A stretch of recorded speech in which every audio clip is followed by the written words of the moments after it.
The story begins with Harley Quinn taking hostages in a robbery with the Joker. She is excited to change the world with him. The police arrive to free the hostages, but the building suddenly explodes. On the other side, Chief Agent Amanda Waller initiates an experiment to open a portal to a new world. The scientists explain that the portal is unstable due to low energy levels, so she orders them to increase the power. They warn her that it might kill the girl they are using as an energy source, but Waller is not worried, thinking of the girl as just a tool. Harley and the Joker flee the scene as the police chase them down and block their path. Harley uses a bazooka to destroy the police cars. The Joker gives money to the people, believing the world is ugly because it is controlled by capitalists, and everyone is crazy about money. He wants to create a new world where everything is equal. As the police catch up, Harley throws bombs at them, stopping their pursuit. The Joker tells her about the world he wants to create, but she suddenly stops the car, thinking it is time for a drink. She cheerfully enters a bar, but everyone ignores her, making her suspicious. She approaches the bartender and asks where Kay is. He explains that Kay is off duty,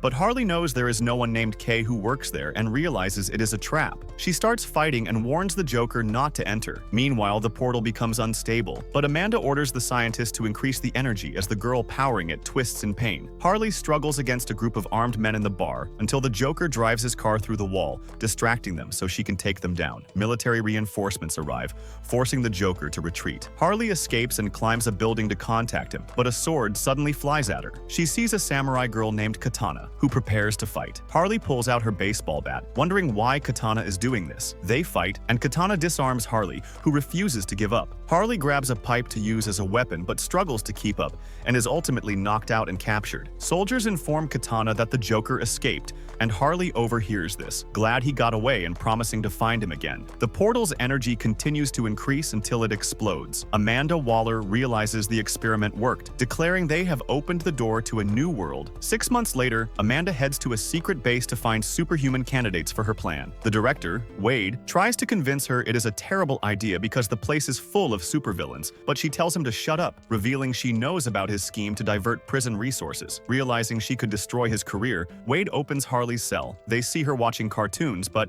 Amanda turns off the TV, saying she has a job for her. They handcuff Harley, and Wade says he deserves a reward for being good to her, but she kicks him, telling him only the Joker has access to her. She is tasered by Amanda. As Wade squirms on the ground, Amanda orders him to take her to the other prisoners. He mentions that she is crazy, but Amanda thinks a little craziness is needed to change the world. Harley dreams of crossing a portal but wakes up handcuffed next to a man and is upset he is not the Joker. He complains that he ended up on the worst team possible. One of their companions is offended and mentions that is no way to talk to a girl. The man wonders if they notice anything special about him, but they think he looks ordinary. He becomes upset because they do not recognize him as a movie star. They see a prisoner wearing a sack over his head, and Harley wonders if he is ugly. He explains he does not want to reveal his face to compromise his mission, saying he would do anything for peace. The person in command appears and gives them their mission instructions, playing a video of Amanda Waller. She explains that the 5 team members must protect a series of bridgeheads to serve as the framework for research and exploration. She mentions their sentences will be reduced if they succeed, but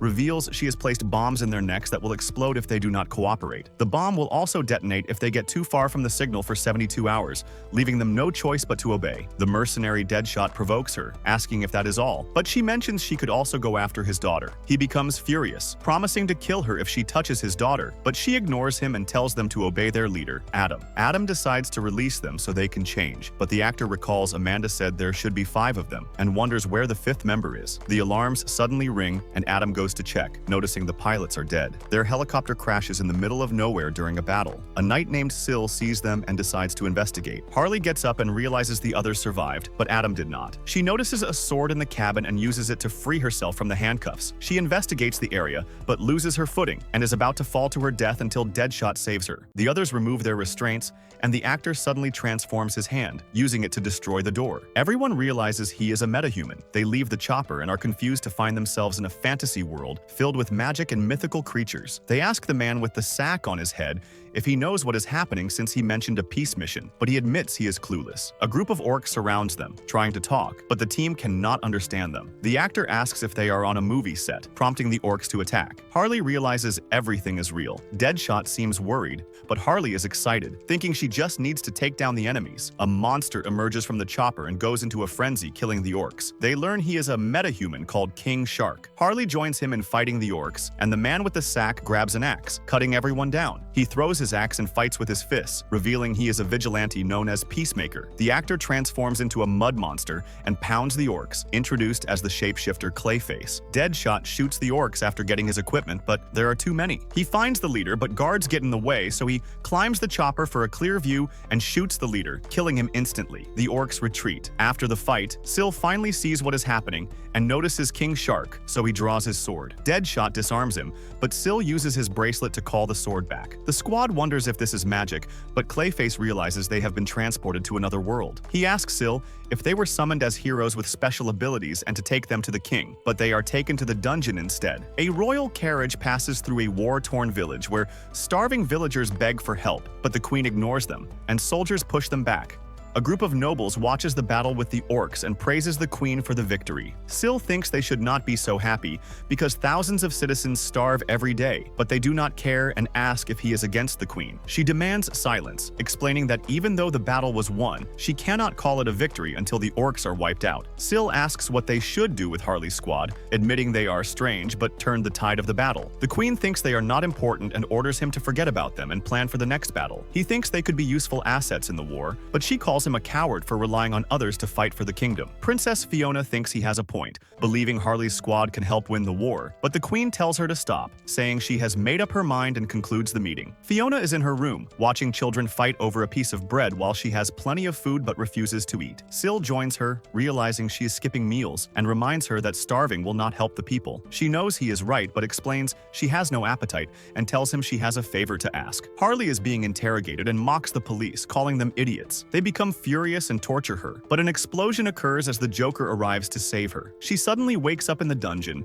realizing it was a dream. Deadshot asks the others if they know what is happening, and Clayface realizes they were not welcomed as heroes. He thinks they deserve better treatment for helping the humans win the battle, and that the god who sent them does not know how to make a good story. Deadshot thinks he is insane, but Peacemaker interrupts, mentioning that their biggest problem is time. If what Amanda said is true, the bombs in their necks will explode after 72 hours. He knows 12 hours have passed since they were captured, leaving 60 hours to return to their world. Clayface does not like how the story is unfolding and decides to leave the prison. The others think he cannot break the bars, but he explains that brute force is not his style and slides through them, saying he is about to change the story. He decides to leave the others behind, thinking he needs to sacrifice them for his character development. Harley and Deadshot are shocked and call the guards to capture him. Peacemaker grabs him, but a guard restrains him with magical handcuffs that prevent him from using his powers. The guard opens the cell, telling everyone it is time for lunch. They sit together, and Deadshot asks Clayface if he will help them escape, but he explains he cannot do anything thanks to the handcuffs. A group of ogres interrupts them, telling them to leave the table. They cannot understand the ogres, but Deadshot knows what they are trying to do and decides to fight them. Clayface tells him to calm down, saying they cannot afford to waste time making enemies. He thinks it would be easier if King Shark were with them, but he is still sleeping in the cell after eating so many orcs. Clayface tries to talk his way out, but the ogres do not understand and punch him across the room. Deadshot flips the table on them, and they start fighting. Harley takes down the leader and beats him up while Peacemaker deals with the others. The guards arrive to break up the fight but see the squad striking a victory pose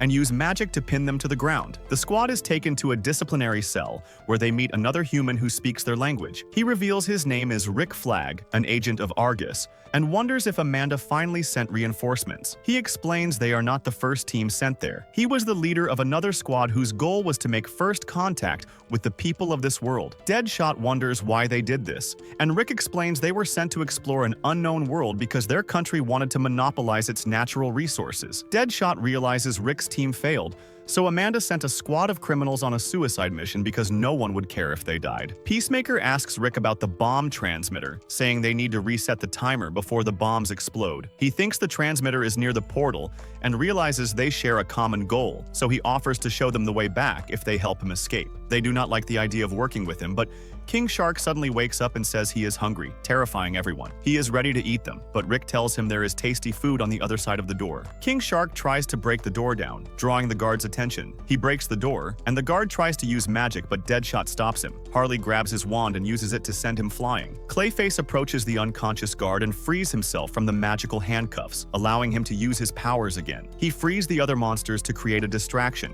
noticing his powers are stronger in this world. They use this opportunity to defeat all the guards, and the monsters help them take over the prison. Meanwhile, Sil heads toward the prison, recalling his discussion with Fiona, who believes Harley's squad can help end the war. He explained he was only interested in their weapons, but she told him to talk to them, so he decided to fulfill her request. He is shocked to see the prison has been taken over, and the prisoners are celebrating on the roof as the squad gets along with the monsters. He arrives at the gate but is confronted by the squad. He asks what they are doing, but they still cannot understand him and mock his hair. He pulls out his sword and throws it at Harley, but King Shark stops the attack by eating the sword. Sil uses his bracelet, and the sword flies out of King Shark's stomach, but his wounds heal instantly. Everyone prepares to fight, but Rick tries to calm them down. Deadshot refuses to back down, but Rick asks if he wants the Imperial Knights on their tail as they try to reach the portal. Rick reveals he learned the language of the world in prison and decides to handle it, saying he does not want to fight. Sil understands what he is saying, but the phrases Rick learned from the orcs are full of insults, upsetting Sil, who prepares to attack. He suddenly remembers that Fiona personally asked for their help and decides to take them to the Queen. They are taken to the castle, where the Queen casts a spell allowing them to communicate using the world's language. Rick thanks her for granting them an audience and explains he has an urgent request, but she tells him to know his place, reminding him he is just a prisoner. He reveals he has valuable information about the war and wants freedom in return. He mentions the beasts have become stronger recently thanks to their new commanders, who are also from another world. Hearing this, Harley realizes the first team was also composed of criminals, but they betrayed Rick and joined the Beast Empire. The Queen realizes the kingdom is losing the war because Rick could not control his team, making everyone furious. Peacemaker intervenes, saying they will do whatever it takes to make amends and guarantees they will be successful. The Queen takes Rick hostage, saying he will die if they fail. Sil does not like the idea of fighting alongside them, but the Queen reminds him he brought them to her. Before Rick is taken away, he reminds the squad he is the only one who knows where the portal is, so they must not abandon him. They retrieve their gear and prepare for the fight. The kingdom's forces clash with the Empire, and the squad observes the battle because Sil told them not to participate, saying the kingdom will win without their help. Deadshot does not want to fight the beast because they risk everything to defeat their opponents. He wonders what kind of training made them fight like that, but Harley thinks they were not trained but brainwashed, meaning they are dealing with a villain who uses brainwashing. Deadshot thinks about obedient animals and believes he knows who they are dealing with, revealing the commander is probably his old friend from prison. He suggests talking to him. Go to the side of the fortress, and Clayface touches the walls, making a hole. The others are surprised, and Deadshot wonders if he can bring down the whole fortress, but Clayface says he cannot because there is not enough moisture. He explains he is still learning to use his powers, revealing he felt magic running through his body since they arrived. Harley notes she also felt it. His ability is to control the clay of his body, but now he can control any type of clay. They move through the fortress corridors, taking down the guards, and reach the roof where they see the commander leading the beasts. Deadshot calls out to his old friend, Ratcatcher, who is surprised to see him. Deadshot calls him his buddy, but Ratcatcher cannot stand him. In a flashback, we see Ratcatcher in prison, bullied by other prisoners for being a weirdo. Deadshot took him under his wing but always ridiculed him, making him feel terrible. Deadshot kept bothering him, giving him rotten cheese in exchange for his food and forcing him to get a bad haircut to scare other prisoners, leaving him traumatized. Back in the present, Ratcatcher wants to kill Deadshot, ordering his beasts to attack the squad. The others wonder why he is angry. His usual power only allows him to control rats, but now he can control any beast. The group fights the wolves, and Peacemaker realizes they are outnumbered, so they need to get rid of Ratcatcher. He shoots at Ratcatcher, but a wolf protects him. The group continues taking down the beasts, and Deadshot tries to make Ratcatcher remember the old times, which only makes him angrier. He increases the power of the wolves. Clayface points to giant water tanks above them, and Deadshot shoots them to flood the roof with enough moisture on the ground. Clayface uses his power to control the fortress walls, causing the wolves to fall. Peacemaker shoots at Ratcatcher again, but Katana suddenly appears to save him. Harley is unhappy to see her, recalling that Katana separated her from the Joker. The fortress walls collapse, destroying the whole place. Sil thinks the squad ruined the plan to retake the fortress and scolds them for destroying everything, but Deadshot tells him his army would have lost without them and he just needs to rebuild. The Queen and officials watch the battle, and everyone praises the Queen for the result. Fiona realizes she was right right. Katana talks to Ratcatcher, reminding him that the Emperor hates incompetence, and he promises not to fail next time. Harley dreams of the Joker asking her if she knows the best way to hunt them, thinking they like rats because they cause trouble for everyone. She wakes up frustrated, still in a cell. Deadshot thinks they did not do anything wrong and admits they might have overdone it by destroying the fortress, but they still won the battle. Peacemaker mentions they have 12 hours left before the bombs explode, and Deadshot thinks they are doomed. They see Fiona approaching. Clayface realizes she is a princess and tries his luck, but Deadshot stops him, asking her when they will be released. She does not know. She looks at Harley, who notices she was also looking at her when they appeared before the Queen. Harley gets irritated, and the others do not understand why. She explains Fiona reminds her of her old self. Syl arrives with the cell keys,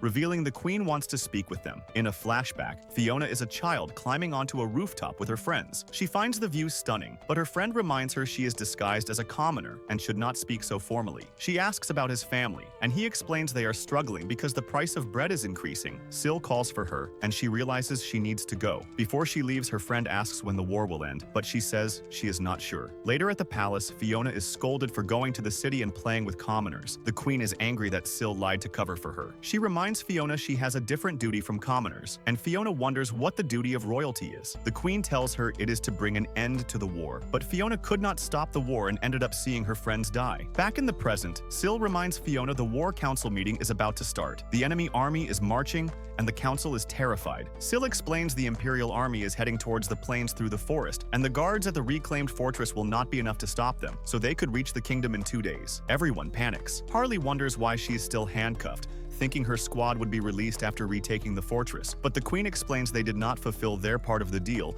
because they destroyed it instead of retaking it. She asks Rick about the enemy commanders, but he wants to know how the war started to understand the enemy's situation. They learn the kingdom has been at war with the Imperial army for decades, but the war intensified in the last 6 months because the elves and beastmen betrayed the kingdom to ally with the Empire. Rick is surprised the beastmen they fought were originally subjects of the kingdom and thinks Ratcatcher is the reason they joined the Empire. Deadshot wonders why he did not blow up his teammates' heads when they rebelled. So Rick explains the bombs in their necks were deactivated, probably why Amanda put a timer this time. The Queen is about to send them back to prison for being useless, but Harley remembers what the Joker taught her about hunting rats. She explains the idea, and they realize they need to lure Ratcatcher to the front line. Peacemaker thinks they do not have enough people, so Rick asks the Queen if she will lend some soldiers. The council members insult him for the suggestion, but Fiona speaks up, explaining it is for the kingdom. Even Syl thinks it is a bad idea, saying the knights will not be enough, but Harley mentions she can find capable warriors for the mission. They set up camp near the destroyed fortress,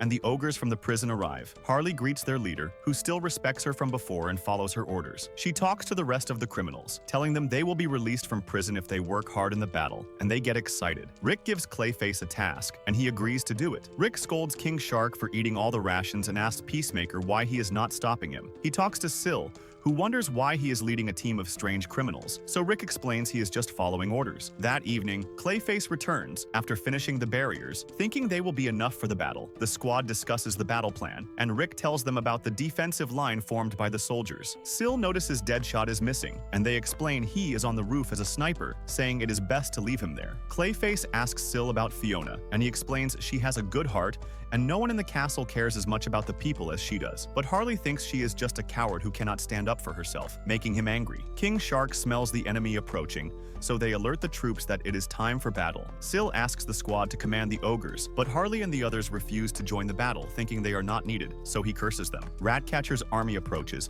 and he notices the barriers with soldiers behind them. He realizes the kingdom is trying something but laughs at them since they are outnumbered. The soldiers wonder if they can win, and Syl tells them to stay focused, reminding them they need to protect the lives of the kingdom's citizens. Ratcatcher uses his power to strengthen his army, and looks forward to getting revenge on Deadshot. A bullet flies past him, and he thinks Deadshot missed, so he orders the beast to attack, but they all stand still. Deadshot notes his job is done, as Ratcatcher realizes his staff has been destroyed. This was Deadshot's plan because he knew Ratcatcher's powers would not be that strong, and he was relying on his staff to control the beastmen. They set up the barriers to lure Ratcatcher into an open field, and make him raise his staff so Deadshot could destroy it. The beasts turn on Ratcatcher as he begs for his life, but they show him no mercy. Harley remembers the Joker setting a trap to make two rival gangs fight each other, saying the best way to hunt rats is to make them devour each other. A messenger reports that the beasts are confused and do not want to fight anymore, so the kingdom has won the battle. Syl is confused, but the squad mentions they fulfilled their part of the deal and are free to do whatever they want. They head out to reset their bomb timers. Meanwhile, the council learns about the victory on the plains and celebrates, but the queen appears upset. The squad finds the gate, but it is up in the sky. Deadshot wonders how they can get to it as the bombs in their necks start flashing. He tells Rick to do something, but Rick says he has no control and they can only pray for the reset signal to be sent. Peacemaker counts down the remaining time, but they get the signal just in time. The group is relieved, and Harley wants to get some food, but Rick mentions they still need to complete their mission to establish and protect the bridgeheads that will serve as their foundation in this world. He thinks they should prioritize building their relationship with the kingdom and tells them to help end the war. The squad fights in several battles, and Deadshot runs out of bullets, noting he is useless without his guns. But Harley does not care, drawing a heart with her bullets and noting she could just fight with a frying pan. Rick has an idea, mentioning his original team did not crash, so their helicopter and supplies should still be fine. But they landed on the west side of the mountain, so they need to go back to the fort first. Syl mentions they will go on ahead. The group heads back to the fort, and an ogre mentions they are having a feast and welcome them to join. Their pan grows and they start cooking. Harley wonders if there is a special occasion, and an ogre mentions they were given alcohol as a reward for fighting, and are free to do whatever they like in the area as long as it does not belong to the Empire. They think the kingdom is not so bad. The next day, the group prepares to head off, and Harley takes a frying pan. They encounter various monsters and obstacles along the way, but eventually make it to the mountain. They head towards the summit, but find a dragon has made a nest with the helicopter. They wonder how to deal with it, and Harley thinks fighting a dragon is usually the final boss, but Rick tells them not to give up. Clayface decides to try using his powers to transform into a strange creature and perform a mating call, but it has no effect. Deadshot laughs at his attempt, causing the dragon to approach them. They all run away, dodging its attacks, but King Shark gets taken. Deadshot has one bullet left, and Clayface uses his powers to create a huge wall to stop the dragon. Rick and Peacemaker decide to go through the supplies, and Deadshot takes his shot at the dragon's eye, but it is blocked. The dragon spits King Shark out and shoots a fireball at them, but Clayface manages to block it. Harley worries about King Shark, but he is just a little burnt. The dragon prepares to attack again, but Harley remembers her pan and uses it to reflect the dragon's fire, causing debris to hit the dragon. The dragon attacks with its tail, but Deadshot saves Harley just in time. He calls out to Rick to get them their weapons, and Harley looks for herself. Rick and Peacemaker check the supplies, and Rick finds a radio. Harley joins them and sees a bazooka, which she thinks will be perfect. The dragon continues chasing Deadshot, and he falls over, wondering why the others are taking so long. Harley throws the bazooka down to him. Peacemaker distracts the dragon, and Clayface grabs its tail, giving Deadshot the chance to fire the bazooka. The dragon starts to fall, so Deadshot runs for his life and barely avoids it, but the ledge breaks. King Shark catches him just in time. After that, Clayface asks Peacemaker how he distracted the dragon, and he reveals he used the dragon's egg. He wants to try cooking it, but Harley thinks it would be too cruel and takes it from him. The egg suddenly hatches, and Harley finds it adorable. Clayface notes it must see Harley as its mother, so she decides to name him Arthur. While the others are distracted, Rick contacts Amanda and reports the situation. She asks about the advanced team, and he mentions they all joined the enemy, so she tells him to get rid of them. The helicopter is too damaged to fly, so they pack what they can and start heading back. Deadshot is glad he will not have to worry about ammo for a while. Harley smells something burning, and Rick rushes forward. They see that the fort has been completely destroyed. That's where this video ends. Remember to like and subscribe to the channel. Thanks for watching, and I'll see you next time.